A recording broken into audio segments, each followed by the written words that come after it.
Canada is a country rich with resources, but for years, we've been locked in a back and forth battle over bringing them to market. To some, it's a choice between the energy industry and the environment. But the truth is not so clear-cut. Politicians of all stripes have fought this fight, but can two things be true?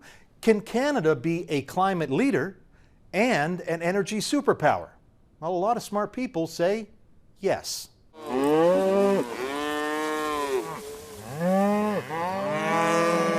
Just over the Alberta border, you will find peaceful rolling hills, an unexpected corner of Saskatchewan. This is cowboy country, where cattle occasionally rule the roads. And Saskatchewan's former premier, Brad Wall, has come to ride out his retirement. I like muscle cars, and I thought if I'd save some money, maybe I'd spend it on a muscle car about 3 years ago. And then... you said, no, I'll get a saddle instead. I think I'll get a horse instead. Brad Wall was premier of the province for a decade, and when he stepped down in 2018, his Saskatchewan party had won 3 consecutive majorities, establishing Wall as one of Canada's most successful politicians. These days, though, he's trying to establish his skills as a cowboy. With really good people in I think one of the most beautiful places in Canada, I would have said, well, that can't be true for one person, but here I am, so pretty grateful. The Premier's job today? Round them up and rope them. 25 calves need to be branded. Roping the calves is a tricky task for a ranch hand who is in just his 2nd season of this kind of work. This is not how the West was won. Wall's passion for riding and ranching is matched by his passion for the West in general, a West which includes development of the region's energy resources, from uranium to natural gas and crude.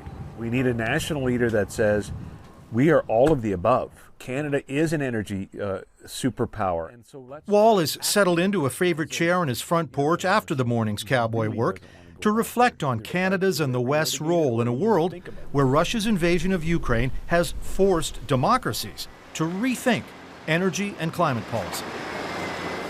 If you wanted to put $10 billion into an energy project in Canada, is it a good time, bad time? I don't know. I sense that there is there's greater sort of pragmatism being brought to bear on the issue. I think Canadians are looking through the lens of a bit more common sense. Not that they weren't before, but I just think that there's a greater... sort of focus the mind. Yeah, when there's you an see what's understanding. happening overseas. Canada can perhaps help on the LNG front in Europe if they want to get off of Russian supply, but in order for us to do that, we got to be able to get it to port, and we also have to have a regulatory environment where companies go, I'm going to invest the billions and tens of billions of dollars needed to develop a resource, and in order for me to make that investment, I need some surety, I need some assurances. No, but because year 8 of the project, right. You can't pull the regulatory rug out from under me. Yeah. Ukraine has helped focus the dilemma in Canada. Continue to reduce greenhouse gas emissions or compromise on our CO2 targets and help Europe by replacing Russian energy with our politically cleaner Canadian gas.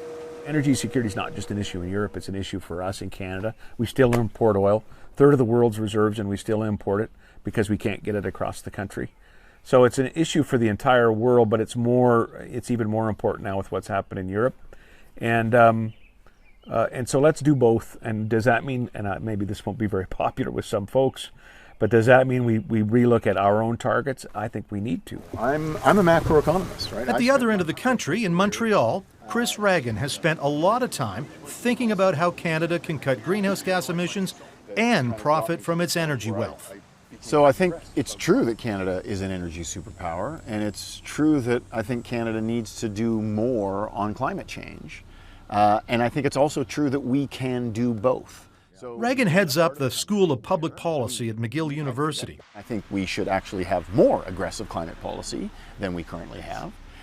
And I think it's also possible that we can continue to produce fossil fuels, and I think we should, because the world will continue to use fossil fuels for a long time. Reagan, like Wall, also believes Canada can be both an energy superpower and a green good guy. You can do both if you are careful about your policies.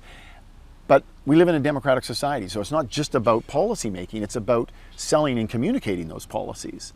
And I think the government has not done a good enough job in communicating that. Canadian governments may have to concede that Canada cannot be net zero by 2050 in the name of getting the planet to net zero while improving the West's energy security. I mean, in a big picture, you're doing a very good thing. You're taking natural gas from a country that has a pile of it, you're liquefying it, you're shipping it to a part of the world that needs it. They can use that natural gas there rather than oil or rather than burning coal. So in a global sense, this will reduce emissions. This is a good idea. But in Canada, it will increase emissions because we will burn a pile of natural gas to run the compressors to liquefy that LNG, and so we may blow past our targets. And then you say, maybe we don't have the right domestic target. Has anybody ever said, oh, energy security, how do we put that component into a model? Because that's the new imperative, is we want energy security independent of Russia and China. Energy security has obviously risen its head in the last 4 months. Is that what it is? 4 months, right? So it hadn't before that. So this is why I say it's completely changing this discussion.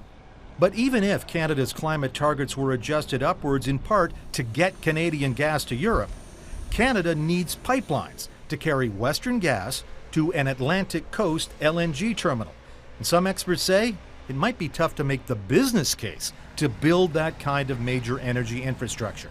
You know, the energy that other countries are looking for from Canada is going to be changing. Sarah Hastings-Simon is a University of Calgary physics professor who specializes in energy and climate policy. There is, I think, opportunity in the global natural gas market within the next decade or so. But when we talk about new natural gas projects and new export projects, those are projects that have lifetimes that are, you know, much longer than that. And so to really build out this massive natural gas export infrastructure and export business in Canada for, you know, a shorter period of time, you know, isn't necessarily a great economic plan. And then there's politics. Successive Quebec premiers say they will not allow an energy pipeline to cross their province. I think Quebec would bristle, and most provinces would, at the notion of a federal government saying, all right, this pipeline is happening, and we're going to put the full weight of the federal government behind it. I think the answer has got to be the premiers and the goodwill they've built up, sitting down and saying, can we not, like we were trying to do on interprovincial free trade or labor mobility, or let's just find an answer here. We can do this, and it works. It's not perfect, nothing, you know, but it works. Well, this becomes a federal issue. Yeah. Right? A pipeline is a federal issue. It's crossing provincial boundaries, and we need our provinces to not be so damn provincial, frankly, right? I mean, they need to recognize that they're part of a bigger country, and that is part of a bigger world. Back in Cypress Hills, the premier turned cowboy has finally found success. His lasso has found a calf. It's taken perseverance and practice, the kind of perseverance and practice that Brad Wall hopes Canada's political class can apply to getting a better balance to the country's energy and climate policy.